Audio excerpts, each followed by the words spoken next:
সুপ্রিয় শিক্ষার্থীবৃন্দ, SSC biology chapter 3 কোষ বিভাজন অধ্যায়ের তৃতীয় লেকচারে সবাইকে স্বাগতম। আজকে আমরা জানবো মাইটোসিস কোষ বিভাজনের প্রকারভেদ সম্পর্কে। তো মাইটোসিস কোষ বিভাজনকে 5টা ধাপে বিভক্ত করা যায়। নাম্বার 1, তাহলে মাইটোসিসের প্রকারভেদ বা ধাপ হচ্ছে 5টা। Number 1, prophase. 2 নম্বর পর্যায়কে বলা হয় প্রোমেটাফেজ।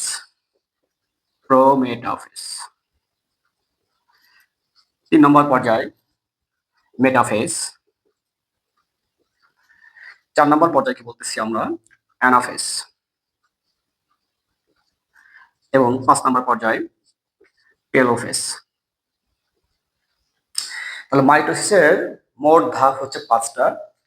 1 নম্বর ধাপকে বলা হয় প্রোফেজ। 2 নম্বর ধাপ হচ্ছে প্রোমেটাফেজ। 3 নম্বর পর্যায়কে বলা হয় মেটাফেজ। 4 নম্বর পর্যায়কে বলা হয় অ্যানাফেজ এবং 5 নম্বর পর্যায়কে বলা হয় টেলোফেজ।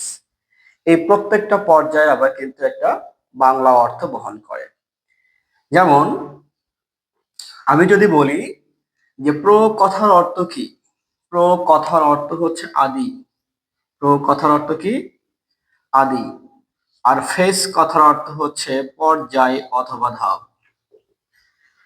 তাহলে প্রো কথার অর্থ আদি আর ফেজ কথার অর্থ যদি পর্যায় হয়, তাহলে প্রোফেজ কথার অর্থ হচ্ছে আদি পর্যায়, অর্থাৎ মাইটোসিস কোষ বিভাজনের শুরুর যে পর্যায়টা বা প্রথম যে পর্যায়টা, তাকে বলছি আমরা প্রোফেজ।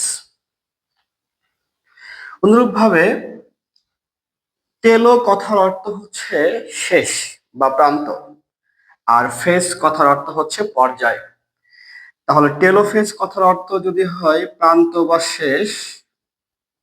বা শেষ, ফেজ কথার অর্থ যদি পর্যায় হয়, তাহলে টেলোফেজ কথার অর্থ দাঁড়ালো কি?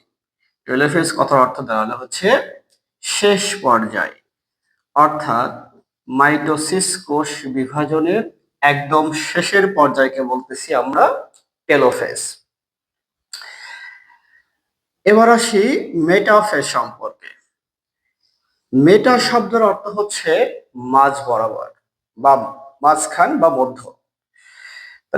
ফেজ কথার অর্থ হচ্ছে ধাপ, তাহলে মেটা কথার অর্থ হচ্ছে মধ্য, ফেজ কথার অর্থ পর্যায় বা ধাপ। তাহলে মেটাফেজ কথার অর্থ দাঁড়ালো হচ্ছে মাঝের পর্যায় বা মধ্য পর্যায়।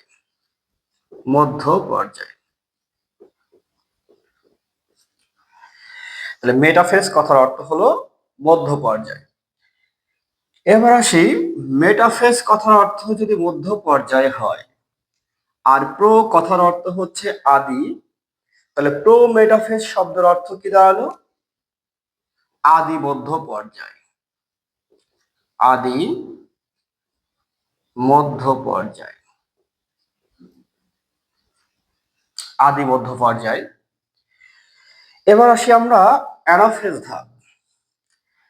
অ্যানা কথার অর্থ হচ্ছে গতি। অ্যানা কথার অর্থ কি? অ্যানা কথার অর্থ হচ্ছে গতি। ফেজ কথার অর্থ হচ্ছে ধাপ বা পর্যায়। অ্যানাফেজ কথার অর্থ হচ্ছে গতি পর্যায়। অ্যানাফেজকে কি বলা হয়? গতি পর্যায়। তাহলে মাইটোসিসের 5টা প্রকারভেদ ছিল। একটা হচ্ছে prophase, prometaphase, metaphase, anaphase and telophase. Prophase কথার অর্থ হলো আদি পর্যায়, টেলোফেজ কথার অর্থ হলো শেষ পর্যায়। ঠিক নিচ থেকে 2টা বাদ দেন আর উপর থেকে 2টা বাদ দিলে কি থাকে? মাঝ বরাবর যে ধাপটা থাকে, এটা হলো মেটাফেজ বা মধ্য পর্যায়। আর মেটাফেজের ঠিক আগের পর্যায়কে বলা হয় প্রোমেটাফেজ বা আদি মধ্য পর্যায়, এবং আরেকটা হলো অ্যানাফেজ বা গতি পর্যায়। আশা করি সবাই মাইটোসিসের ধাপ সম্পর্কে বুঝতে পেরেছো। ধারাবাহিকভাবে ভিডিও পেতে অবশ্যই পেজটা ফলো করে লাইক এবং শেয়ার করে পাশে থাকবে। ধন্যবাদ সবাইকে।